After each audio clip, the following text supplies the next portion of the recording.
Hi dears, എല്ലാ മക്കൾക്കും എഡ്യൂമേറ്റിൻ്റെ മറ്റൊരു ക്ലാസ്സിലേക്ക് സ്വാഗതം. ഇന്ന് നമ്മൾ എടുക്കുന്നത് 5ാം ക്ലാസ്സിലെ സാമൂഹ്യശാസ്ത്രത്തിലെ 3ാമത്തെ പാഠമാണ്. തൊഴിൽ വൈവിധ്യങ്ങൾ എന്നാണ് കേട്ടോ ഈ പാഠത്തിൻ്റെ പേര്. ക്ലാസ്സിലേക്ക് കടക്കുന്നതിന് മുന്നേ ആയി ചാനൽ ആദ്യമായി കാണുന്നവരാണെങ്കിൽ ഒന്ന് സബ്സ്ക്രൈബ് ചെയ്ത് സപ്പോർട്ട് ചെയ്യാൻ മറക്കല്ലേ.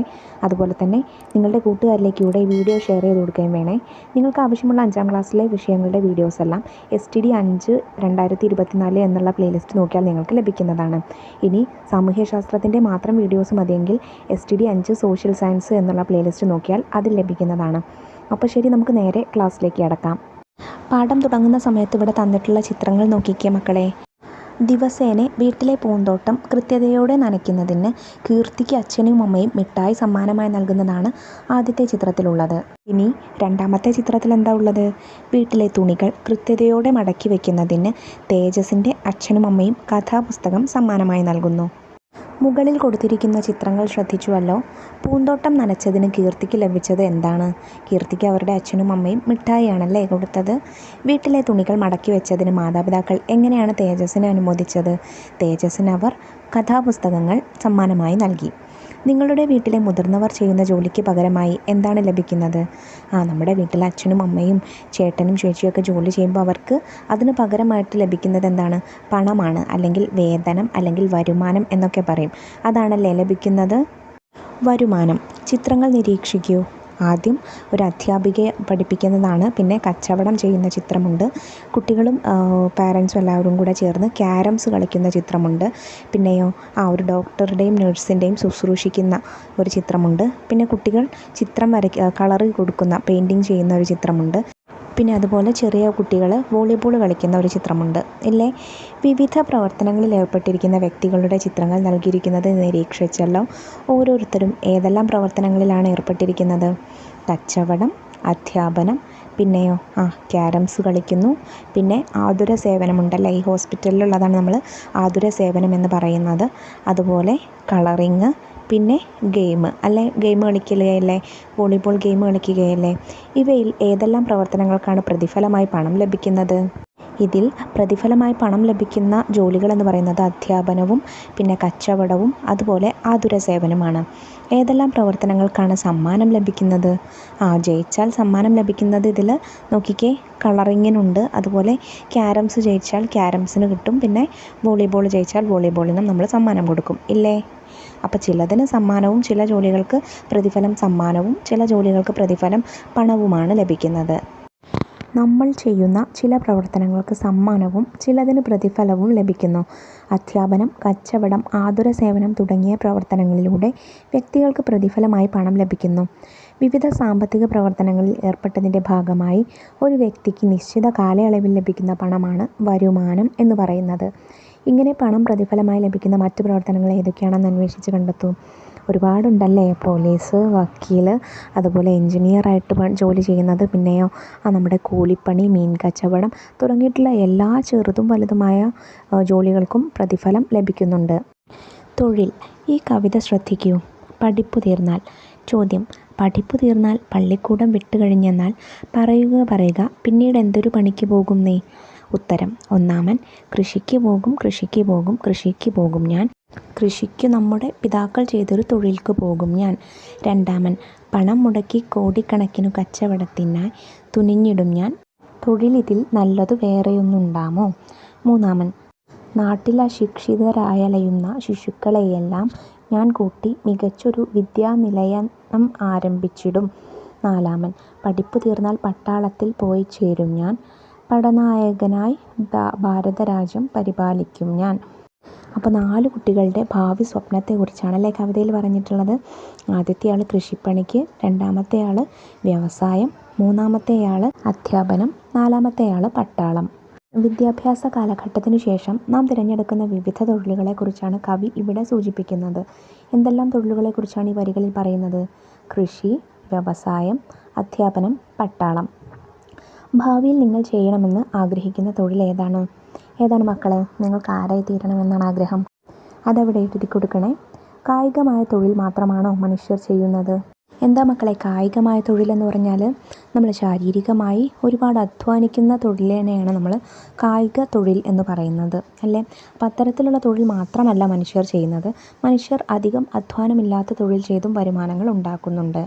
വരുമാനത്തിനായി ഒരു വ്യക്തി കായികമായോ ബൗദ്ധികമായോ ചെയ്യുന്ന പ്രവർത്തനമാണ് തൊഴിൽ. തൊഴിലിന് പ്രതിഫലം കൂലിയായോ ശമ്പളമായോ ലഭിക്കുന്നു.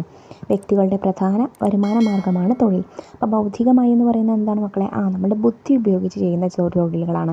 അപ്പോൾ നമ്മളധികം സോഫ്റ്റ്വെയറിന് മുന്നിലൊക്കെ ഇരുന്ന് ചെയ്യുന്ന തൊഴിലുകളധികം കായികപരമായ അധ്വാനം വേണ്ടാത്ത തൊഴിലുകളാണ്. അപ്പോൾ അത്തരത്തിലുള്ള തൊഴിലാണ് ബൗദ്ധികമായ തൊഴിൽ കേട്ടോ. കൂലിയും ശമ്പളവും. കരാർ പ്രകാരം സേവനങ്ങൾ നിർവഹിച്ചതിന് തൊഴിലുടമ തൊഴിലാളിക്ക് നൽകുന്ന പ്രതിഫലമാണ് കൂലി. മണിക്കൂറുകളുടെയോ ദിവസത്തിൻ്റെയോ അടിസ്ഥാനത്തിലാണ് കൂലി നിശ്ചയിക്കപ്പെട്ട് നൽകുന്നത്. എന്നാൽ പ്രതിമാസ അടിസ്ഥാനത്തിൽ ജീവനക്കാർ നിർവഹിക്കുന്ന ജോലിക്ക് തൊഴിലുടമ നൽകുന്ന പ്രതിഫലമാണ് ശമ്പളം. മനസ്സിലായോ മക്കളെ കൂലിയും ശമ്പളവും തമ്മിലുള്ള വ്യത്യാസം? ശമ്പളം നമുക്ക് മാസത്തിൽ ആ ഒരു ദിവസം മാത്രമേ കിട്ടുകയുള്ളൂ. കൂലി എന്ന് പറയുന്നത് ആ തൊഴിൽ ചെയ്ത് ഇത്ര നിശ്ചിത സമയമായി കഴിഞ്ഞാൽ നമുക്ക് കൂലി കിട്ടും. ഒരു പക്ഷേ 2 ദിവസം കൊണ്ട് കിട്ടിയേക്കാം, 1 ദിവസം കൊണ്ട് കിട്ടിയേക്കാം, അല്ലെങ്കിൽ ഒരാഴ്ച കൊണ്ട് കിട്ടിയേക്കാം. പക്ഷേ ശമ്പളം അങ്ങനെയല്ല, നിശ്ചിത ദിവസത്തിൽ മാത്രമേ ലഭിക്കുകയുള്ളൂ. നിങ്ങളുടെ വീട്ടിൽ ആരൊക്കെയാണ് വരുമാനം ലഭിക്കുന്ന പ്രവർത്തനങ്ങളിൽ ഏർപ്പെടുന്നത്? ആരൊക്കെയാണെന്ന് അവിടെ എഴുതി കൊടുക്കണേ. ആരൊക്കെയാണ് വരുമാനം ലഭിക്കുന്നത്? ആർക്കൊക്കെയാണ്? അച്ഛനുണ്ടോ, ചേട്ടനുണ്ടോ, ചേച്ചിക്കുണ്ടോ, അമ്മയ്ക്കുണ്ടോ? അത് അവിടെ എഴുതി കൊടുക്കണം കേട്ടോ. നിങ്ങളുടെ കുടുംബാംഗങ്ങളുടെ തൊഴിലുകൾ പട്ടികപ്പെടുത്തൂ. അച്ഛൻ അധ്യാപനം, അമ്മ വീട്ടുജോലി, ചേട്ടൻ എൻജിനീയർ. ഇത് ഞാൻ നിങ്ങൾക്കൊരു മാതൃക തന്നതാണ്. ഇതുപോലെ നിങ്ങളുടെ വീട്ടിൽ എത്ര ആളുകളുണ്ട്, അവർ ഏതൊക്കെ ജോലികളാണ് ചെയ്യുന്നത് എന്നുള്ളത് ഇവിടെ പൂരിപ്പിച്ച് കൊടുക്കുക. വരുമാന സ്രോതസ്സുകൾ. നമുക്ക് ചുറ്റുമുള്ള ആളുകൾ വരുമാനം നേടുന്നത് വിവിധ തരം തൊഴിലുകളിലൂടെ ആണല്ലോ. കൃഷി, ബിസിനസ്, ബാങ്ക് നിക്ഷേപങ്ങൾ, ആസ്തികൾ എന്നിവയിൽ നിന്നും വരുമാനം ലഭിക്കുന്നുണ്ട്. ഇത്തരത്തിൽ വരുമാനം ലഭിക്കുന്ന അധ്വാനമോ വസ്തുവകകളോ ആണ് വരുമാന സ്രോതസ്സുകൾ. ഇനി ആസ്തികൾ എന്താണെന്ന് നോക്കൂ. വിവിധ രൂപത്തിലുള്ള ധനവിഭവങ്ങളാണ് ആസ്തികൾ എന്ന് പറയുന്നത്. കെട്ടിടങ്ങൾ, വസ്തുവകകൾ തുടങ്ങിയവ ആസ്തികൾക്ക് ഉദാഹരണങ്ങളാണ്. അതായത് നമ്മൾ കെട്ടിടങ്ങൾ വാടകയ്ക്ക് കൊടുക്കുക, പിന്നെയോ വസ്തുവകകൾ വാടകയ്ക്ക് കൊടുക്കുക ഇല്ലേ. അതുപോലെ സ്ഥലം, ഇതെല്ലാം റെൻറ്റിന് കൊടുക്കുക. ഇതെല്ലാം എന്താണ്? ആസ്തികളിൽ പെടുന്നതാണ് കേട്ടോ. ഇനി ഈ പ്രവർത്തനം നോക്കൂ. വിവിധ വരുമാന സ്രോതസ്സുകൾ ചിത്രീകരിച്ചിരിക്കുന്ന ഡയഗ്രാം പൂർത്തിയാക്കൂ. 2 നമുക്കവിടെ തന്നിട്ടുണ്ട്. ഒരു വരുമാന സ്രോതസ്സ് തൊഴിലാണ്, മറ്റൊന്ന് ബാങ്ക് നിക്ഷേപമാണ്. പിന്നെ നമ്മൾ ഏതൊക്കെ പഠിച്ചു? ബിസിനസ് ഉണ്ട് അല്ലേ, ബിസിനസ് ഉണ്ട്, പിന്നെ കൃഷിയുണ്ട്, അതുപോലെ ആസ്തികളുണ്ട് ഇല്ലേ. അപ്പോൾ ഇതിവിടെ നമ്മൾ ഫില്ല് ചെയ്ത് കൊടുക്കുക. വിവിധ സ്രോതസ്സുകളിൽ നിന്ന് ലഭിക്കുന്ന വരുമാനം പട്ടികപ്പെടുത്തിയിരിക്കുന്നത് ശ്രദ്ധിക്കൂ. നോക്കിക്കേ, വരുമാന സ്രോതസ്സുകളും അതിൻ്റെ വരുമാനം എങ്ങനെയാണ് എന്നുള്ളത് നമുക്കിവിടെ പട്ടികയിൽ തന്നിട്ടുണ്ട്. ആദ്യത്തെ വരുമാന സ്രോതസ്സ് കൃഷിയാണ്. കൃഷിയിൽ നിന്ന് വിള ലഭിക്കുന്നതിലൂടെയാണ് നമുക്ക് വരുമാനം ലഭിക്കുന്നത്. പിന്നെ തൊഴിലിൽ കൂലിയോ ശമ്പളമോ ലഭിക്കുന്നു. ബിസിനസ് ആണെങ്കിൽ ലാഭമാണ് ലഭിക്കുന്നത്. ബാങ്ക് നിക്ഷേപമാണെങ്കിൽ അതിൽ നിന്ന് പലിശയാണ് വരുമാനമായി ലഭിക്കുന്നത്. ആസ്തികളാണെങ്കിൽ വാടക അല്ലെങ്കിൽ പാട്ടമാണ് വരുമാനമായി ലഭിക്കുന്നത്. പാട്ടം എന്ന് പറയുന്നത് നമ്മൾ സ്ഥലം വാടകയ്ക്ക് എടുക്കുകയാണ് കേട്ടോ. ഇനി ഓഹരി നിക്ഷേപമാണെങ്കിൽ അതിലെ ലാഭവിഹിതമാണ് വരുമാനമായി ലഭിക്കുന്നത്. നിങ്ങളുടെ കുടുംബത്തിലെ വിവിധ വരുമാന സ്രോതസ്സുകളെക്കുറിച്ച് ക്ലാസ്സിൽ ചർച്ച സംഘടിപ്പിക്കും. അപ്പോൾ നിങ്ങളുടെ വീട്ടിൽ അച്ഛന് എന്താണ് ജോലി? അച്ഛന് ടീച്ചറാണ് എന്നുണ്ടെങ്കിൽ ശമ്പളമാണ് വരുമാനം എന്ന് പറയുന്നത്. അമ്മയ്ക്ക് എന്താണ്? അമ്മ നേഴ്സാണെങ്കിൽ അതും ശമ്പളമാണ്. പിന്നെയോ ചേട്ടന് വേറെ എന്തെങ്കിലും ജോലിയാണെങ്കിൽ, ബാങ്കിലാണെങ്കിൽ അത് പലിശയാണ് ലഭിക്കുന്നത്. ബാങ്ക് നിക്ഷേപമാണ് വരുമാന സ്രോതസ്സെങ്കിൽ അതിൽ നിന്ന് പലിശയാണ് ലഭിക്കുന്നത്. പിന്നെ അതുപോലെ കൃഷിക്കാരുണ്ടെങ്കിൽ വിളയാണ് അതിൽ നിന്ന് ലഭിക്കുന്നത്. പിന്നെയോ നിങ്ങൾക്ക് ഏതെങ്കിലും കെട്ടിടങ്ങളോ അല്ലെങ്കിൽ വസ്തുക്കളോ ഒക്കെ വാടകയ്ക്ക് കൊടുത്തിട്ടുണ്ടെങ്കിൽ അതിൽ നിന്ന് വാടകയാണ് ലഭിക്കുന്നത്. അപ്പോൾ ഇത്തരത്തിൽ നിങ്ങളുടെ വീട്ടിലുള്ള വരുമാന സ്രോതസ്സുകളെക്കുറിച്ച് എന്ത് ചെയ്യുക? എല്ലാവരും ക്ലാസ്സിലൊരു ചർച്ച സംഘടിപ്പിക്കുക. വ്യക്തിഗത വരുമാനവും കുടുംബ വരുമാനവും. വരുമാന സ്രോതസ്സുകൾ വ്യത്യസ്തമായിരിക്കുന്നത് പോലെ അവയിൽ നിന്ന് ലഭിക്കുന്ന വരുമാനവും വ്യത്യസ്തമായിരിക്കും. ഒരു വ്യക്തിക്ക് തന്നെ വിവിധ സ്രോതസ്സുകളിൽ നിന്ന് വരുമാനം നേടാൻ കഴിയും. ഉദാഹരണത്തിന്, കൃഷിയിൽ ഏർപ്പെട്ടിരിക്കുന്ന ഒരു വ്യക്തിക്ക് തൻ്റെ ബാങ്ക് നിക്ഷേപത്തിൽ നിന്ന് ലഭ്യമാകുന്ന പലിശയും കൃഷി അനുബന്ധ ബിസിനസ്സിൽ നിന്ന് കിട്ടുന്ന ലാഭവും ആ വ്യക്തിയുടെ ഒരു വരുമാനമാണ്. ഇത്തരത്തിൽ തൊഴിലുകളിലൂടെയും തൊഴിലിതര മാർഗങ്ങളിലൂടെയും ഒരു വ്യക്തിക്ക് വരുമാനം ലഭിക്കുന്നു. ഒരു വ്യക്തിക്ക് വിവിധ വരുമാന സ്രോതസ്സുകളിൽ നിന്ന് ഒരു നിശ്ചിത കാലയളവിൽ ലഭിക്കുന്ന ആകെ വരുമാനമാണ് വ്യക്തിഗത വരുമാനം എന്ന് പറയുന്നത്. നിങ്ങളുടെ കുടുംബത്തിൻ്റെ വിവിധ വരുമാന സ്രോതസ്സുകളെക്കുറിച്ച് ചർച്ച ചെയ്തല്ലോ. ഇത്തരത്തിൽ ഒരു കുടുംബത്തിലെ അംഗങ്ങൾക്കെല്ലാം കൂടി ഒരു നിശ്ചിത കാലയളവിൽ ലഭിക്കുന്ന ആകെ വരുമാനമാണ് കുടുംബ വരുമാനം. അപ്പോൾ വ്യക്തിഗത വരുമാനം എന്ന് പറയുന്നത് ഒരാൾക്ക് ലഭിക്കുന്ന വരുമാനമാണ് അല്ലേ. കുടുംബ വരുമാനം എന്ന് പറയുന്നത് ആ കുടുംബത്തിലെ മുഴുവൻ ആളുകൾക്കും കൂടെ എത്ര തുക ലഭിക്കുന്നുണ്ട് എന്നുള്ള വരുമാനത്തിൻ്റെ കണക്കാണ്. തൊഴിലുകൾ വിവിധ തരം. ചിത്രങ്ങൾ നിരീക്ഷിക്കൂ. ആദ്യത്തേത് ആതുര സേവനമാണ്. പിന്നെ രണ്ടാമത്തേത് കാലി വളർത്തൽ. പിന്നെ അധ്യാപനമുണ്ട്, ഡ്രൈവിംഗ് ഉണ്ട്, പിന്നെ അതുപോലെ തന്നെ കൃഷിയുണ്ട്, വക്കീലുണ്ട് അല്ലേ. മുകളിൽ നൽകിയിട്ടുള്ള ചിത്രങ്ങൾ ശ്രദ്ധിക്കൂ. ഏതെല്ലാം തൊഴിലുകളാണ് ചിത്രത്തിൽ കാണുന്നത്? അധ്യാപനം, കാലി വളർത്തൽ, അധ്യാപനം, പിന്നെ ഡ്രൈവർ, കൃഷി, വക്കീൽ. കാർഷിക തൊഴിലുകൾ. പ്രകൃതി വിഭവങ്ങൾ ഉപയോഗപ്പെടുത്തി ഭക്ഷ്യവസ്തുക്കളുടെയും നാരുകളുടെയും ഉൽപ്പാദനത്തിനായി സസ്യങ്ങൾ വളർത്തുന്നത്, കന്നുകാലി വളർത്തൽ, മത്സ്യകൃഷി തുടങ്ങിയവ കാർഷിക തൊഴിലുകളാണ്. ഇന്ത്യയുടെ സമ്പദ് വ്യവസ്ഥയിൽ കൃഷി ഒരു പ്രധാന പങ്ക് വഹിക്കുന്നു. ഇന്ത്യയിലെ മൊത്തം തൊഴിലാളികളിൽ 46.5% പേർ കൃഷിയിലും അനുബന്ധ പ്രവർത്തനങ്ങളിലും ഏർപ്പെട്ടിരിക്കുന്നു. ഇനി കാർഷികേതര തൊഴിലുകൾ. കാർഷിക തൊഴിലുകളിൽ ഉൾപ്പെടാത്ത എല്ലാവിധ തൊഴിലുകളെയും കാർഷികേതര തൊഴിലായി പരിഗണിക്കാം. വ്യാവസായിക അടിസ്ഥാനത്തിൽ ഉൽപ്പന്നങ്ങൾ നിർമ്മിക്കുന്ന തൊഴിലുകളും വിവിധ തരം സേവനങ്ങളും കാർഷികേതര തൊഴിലുകളാണ്. വസ്ത്രനിർമ്മാണം, കെട്ടിട നിർമ്മാണം, ബിസിനസ്, ബാങ്കിംഗ്, അധ്യാപനം, ഗതാഗതം, ഫാക്ടറി തൊഴിലുകൾ തുടങ്ങിയവ കാർഷികേതര തൊഴിലുകൾക്ക് ഉദാഹരണങ്ങളാണ്. നിങ്ങളുടെ വിദ്യാലയത്തിൽ കാർഷിക ക്ലബിൻ്റെ കീഴിൽ നടത്തുന്ന പ്രവർത്തനങ്ങൾ എന്തൊക്കെയാണ്? കുറിപ്പ് തയ്യാറാക്കൂ. അടുക്കളത്തോട്ട നിർമ്മാണമാണ് എൻ്റെ വിദ്യാലയത്തിൽ ഈയിടെ നടന്ന പ്രധാന പരിപാടി. ഇതിൻ്റെ ഭാഗമായി സ്കൂളിലെ അടുക്കളയുടെ 3 വശങ്ങളിലായും ഞങ്ങൾ പച്ചക്കറികൾ വച്ചുപിടിപ്പിച്ചു. പ്രധാനമായും കറിക്ക് ആവശ്യമായ ചീര, വെണ്ട, പടവലം, പാവൽ, തക്കാളി തുടങ്ങിയവയാണ് ഞങ്ങൾ നട്ടത്. സ്കൂളിലെ അടുക്കളത്തോട്ടത്തിന് പുറമെ സ്കൂൾ പരിസരത്തുള്ള വീടുകളിലും ഞങ്ങൾ മുൻകൈയെടുത്ത് അടുക്കളത്തോട്ടം നിർമ്മിച്ചു. വിത്തുകൾ സൗജന്യമായാണ് അവർക്ക് വിതരണം ചെയ്തത്. അടുത്ത പ്രവർത്തനം നോക്കിക്കേ. നിങ്ങളുടെ ചുറ്റുപാടുകളിൽ കാണുന്ന തൊഴിലുകളെ കാർഷിക തൊഴിലുകളെന്നും കാർഷികേതര തൊഴിലുകളെന്നും തരംതിരിച്ച് താഴെ കൊടുത്തിരിക്കുന്ന പട്ടിക പൂർത്തിയാക്കുക. ആദ്യം കാർഷിക തൊഴിലുകൾ ഏതൊക്കെയാണ് മക്കളെ? നെൽകൃഷി, മത്സ്യകൃഷി, തേനീച്ച വളർത്തൽ, പിന്നെ അതുപോലെ റബ്ബർ കൃഷി, കോഴി വളർത്തൽ, കാലി വളർത്തൽ. ഇതെല്ലാം കാർഷിക തൊഴിലുകൾക്ക് ഉദാഹരണങ്ങളാണ്. കാർഷികേതര തൊഴിലുകളോ? കച്ചവടം, കെട്ടിട നിർമ്മാണം, ഡോക്ടർ, പോലീസ്, പട്ടാളം, വക്കീല്, ഇതെല്ലാം അധ്യാപനം. ഇതെല്ലാം എന്താണ്? കാർഷികേതര തൊഴിലുകളാണ്. സ്വയം തൊഴിൽ. സിബിയുടെ മാതാപിതാക്കൾ സ്റ്റാർ പിക്കിൾസ് എന്ന പേരിൽ അച്ചാർ യൂണിറ്റ് നടത്തിവരികയാണ്. സ്വന്തമായി തൊഴിലില്ലാതിരുന്ന സാഹചര്യത്തിൽ സർക്കാരിൻ്റെ സഹായത്തോടുകൂടി തുടങ്ങിയ ഈ തൊഴിൽ സംരംഭം ലാഭകരമായി മുന്നോട്ട് പോയിക്കൊണ്ടിരിക്കുന്നു. സിബിയുടെ കുടുംബത്തിൻ്റെ വരുമാന മാർഗം എന്നതിനൊപ്പം 10ഓളം കുടുംബങ്ങൾക്ക് ഈ സംരംഭത്തിലൂടെ തൊഴിൽ ലഭിക്കുന്നു. കുറിപ്പ് വായിച്ചുവല്ലോ. ഇത്തരത്തിലുള്ള തൊഴിൽ സംരംഭങ്ങൾ വ്യക്തികൾ ഒറ്റയ്ക്കും കൂട്ടായും നടത്തുന്നത് ശ്രദ്ധയിൽപ്പെട്ടിട്ടുണ്ടോ? ഉണ്ട് അല്ലേ. നമ്മുടെ നാട്ടിൽ ഇത്തരത്തിലുള്ള തൊഴിൽ സംരംഭങ്ങൾ ഒട്ടേറെയുണ്ട്. ഏതെങ്കിലും തൊഴിലുടമയുടെ നിയന്ത്രണങ്ങളില്ലാതെ സ്വതന്ത്ര സാമ്പത്തിക പ്രവർത്തനത്തിലൂടെ ഉപജീവനം നടത്തുന്നതിനെയാണ് സ്വയം തൊഴിൽ എന്ന് പറയുന്നത്. സ്വയം തൊഴിലിൽ ഏർപ്പെടുന്ന വ്യക്തി തൻ്റെ സംരംഭത്തിൻ്റെ ഉടമസ്ഥതയും അതേ അവസരത്തിൽ ഒരു തൊഴിലാളിയുടെ എല്ലാ ഉത്തരവാദിത്വവും നിർവഹിക്കുന്നു. സ്വയം തൊഴിലിൽ വ്യക്തികൾ കൂടുതലും ഒറ്റയ്ക്കാണ് അവരുടെ സംരംഭം കൈകാര്യം ചെയ്യുന്നത്. അതിൽ നിന്നും ലഭിക്കുന്ന വരുമാനത്തിൻ്റെ പൂർണ്ണ അവകാശി സ്വയം തൊഴിൽ സംരംഭകർ മാത്രമായിരിക്കും. നിങ്ങളുടെ പ്രദേശത്ത് വ്യക്തികൾ ഒറ്റയ്ക്കോ കൂട്ടായോ നടത്തുന്ന പലചരക്ക് കടകൾ, തുന്നൽ കടകൾ, പലഹാര കടകൾ തുടങ്ങിയവ കാണാറില്ലേ? ഇതൊക്കെ സ്വയം തൊഴിൽ സംരംഭത്തിന് ഉദാഹരണങ്ങളാണ്. മറ്റു ചില ഉദാഹരണങ്ങൾ കൂടെ കണ്ടെത്തൂ. വേറെ ഏതൊക്കെയാണ് മക്കളെ ഉള്ളത്?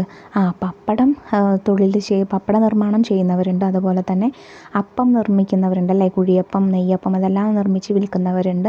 പിന്നെ അതുപോലെ കൂൺ കൃഷി ചെയ്യുന്നവരുണ്ട്. ഇതെല്ലാം സ്വയം തൊഴിലായി ചെയ്യുന്നവരുണ്ട്. അപ്പോൾ സ്വയം തൊഴിലിൻ്റെ പ്രത്യേകതകൾ എന്ന് പറയുന്നത് എന്തൊക്കെയാണ്? അതിലുള്ള ലാഭം എല്ലാം, വരുമാനം ലാഭവും എല്ലാം മുഴുവനായിട്ടും അവർക്ക് തന്നെ ആയിരിക്കും. പിന്നെയോ അതിലെ മുഴുവൻ തൊഴിലുകളും അധിക ജോലികളും ചെയ്യുന്നത് അവർ ഒറ്റയ്ക്ക് തന്നെ ആയിരിക്കും. അതുപോലെ തന്നെ ആ തൊഴിലിൻ്റെ എല്ലാ ഉത്തരവാദിത്വവും അവർ സ്വയം തന്നെ നിർവഹിക്കുകയാണ് അല്ലേ. ഇതെല്ലാം സ്വയം തൊഴിലിൻ്റെ പ്രത്യേകതകളാണ് കേട്ടോ. ചുവടെ നൽകിയിരിക്കുന്ന ചിത്രങ്ങൾ നിരീക്ഷിച്ച് അവ ഏത് തൊഴിലുമായി ബന്ധപ്പെട്ടിരിക്കുന്നുവെന്ന് എഴുതി ചേർക്കൂ. എ ടൈലറിംഗ് ആണ്. ബി പേപ്പർ ബാഗ് നിർമ്മാണമാണ്. സി ഫോട്ടോസ്റ്റാറ്റ് എടുത്തു കൊടുക്കുന്നതാണ്. ഡി അച്ചാർ നിർമ്മാണമാണ്. സ്വയം തൊഴിൽ സംരംഭത്തിൻ്റെ സവിശേഷതകൾ എഴുതി ചേർക്കൂ. ഒരെണ്ണം നമുക്കവിടെ തന്നിട്ടുണ്ട്. മറ്റൊരാളെ ആശ്രയിക്കാതെ സ്വന്തമായുള്ള തൊഴിൽ സംരംഭത്തിലൂടെ വരുമാനം കണ്ടെത്തുന്നു. പിന്നെ അതുപോലെ തന്നെ സാമ്പത്തിക ഭദ്രത ഉണ്ടായിരിക്കും അവർക്ക് ഇല്ലേ. പിന്നെ സ്വയം പര്യാപ്തത ഉണ്ടായിരിക്കും. അപ്പോൾ ഇത് രണ്ടും നിങ്ങൾക്കിവിടെ ചേർത്ത് കൊടുക്കാവുന്നതാണ്. രാജ്യത്തിൻ്റെ സാമ്പത്തിക വളർച്ചയിൽ സ്വയം തൊഴിൽ സംരംഭങ്ങൾ വഹിക്കുന്ന പങ്ക് വളരെ വലുതാണ്. അതിനായി സ്വയം തൊഴിൽ സംരംഭങ്ങൾ പ്രോത്സാഹിപ്പിക്കുന്നതിന് സർക്കാർ വിവിധ പദ്ധതികൾ നടപ്പിലാക്കി വരുന്നു. നോക്കിക്കേ, സർക്കാർ നടപ്പിലാക്കുന്ന സ്വയം തൊഴിൽ പദ്ധതികളും അത് ആർക്കൊക്കെ വേണ്ടിയിട്ടാണ് നടപ്പാക്കുന്നത് എന്നുള്ളൊരു പട്ടിക നമുക്കിവിടെ തന്നിട്ടുണ്ട്.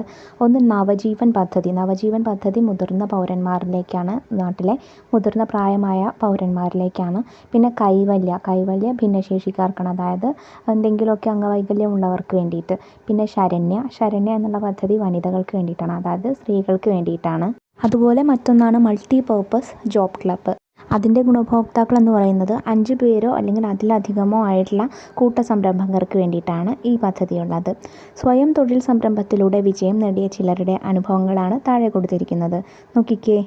ചായ്പിൽ തുടങ്ങിയ പലഹാര നിർമ്മാണം. മലപ്പുറം ജില്ലയിലെ കർഷക കുടുംബത്തിൽ ജനിച്ച അനു സ്വന്തം വീട്ടിൽ നിന്നാണ് സ്വയം തൊഴിൽ സംരംഭം ആരംഭിച്ചത്. വീട്ടിലെ ചായ്പിൽ ആവശ്യമായ സൗകര്യങ്ങൾ ഒരുക്കി സാധാരണ പലഹാര ഇനങ്ങൾ ഉണ്ടാക്കി വിൽക്കുകയായിരുന്നു. ക്രമേണ ആവശ്യക്കാർ കൂടി വന്നു. ഇന്ന് 60ഓളം ഇനം പലഹാരങ്ങൾ നിർമ്മിച്ച് വിൽക്കുന്നു. വർഷത്തിൽ 11 കോടിയോളം രൂപയുടെ കച്ചവടമാണ് നടക്കുന്നത്. ഇനി പ്രതിമാസം 50,000 രൂപ സമ്പാദിക്കുന്ന വീട്ടമ്മ. പെയിൻറ്റിംഗ് ഹോബിയെ ബിസിനസ് തലത്തിലേക്ക് കൊണ്ടുവന്നു വിജയം കൊയ്ത സംരംഭകയാണ് സജിത. ഫാബ്രിക് പെയിൻറ്റിംഗ് ആണ് ബിസിനസ്. സാരികൾ, ഷർട്ടുകൾ, ചുരിദാറുകൾ, കുട്ടികളുടെ വസ്ത്രങ്ങൾ എന്നിവയിൽ മനോഹരമായി പെയിൻറ്റിംഗ് ചെയ്യുന്നു. ഫാബ്രിക് പെയിൻറ്റിങ്ങിനെ ഒരു ഹോബി എന്ന നിലയിൽ നിന്ന് ബിസിനസ്സാക്കി വികസിപ്പിച്ച് വിജയിച്ചു. ഇപ്പോൾ പ്രതിമാസം 50,000 രൂപ വരെ സമ്പാദിക്കുന്നു. മുകളിൽ കൊടുത്തിട്ടുള്ള മാതൃകകൾ ശ്രദ്ധിച്ചല്ലോ.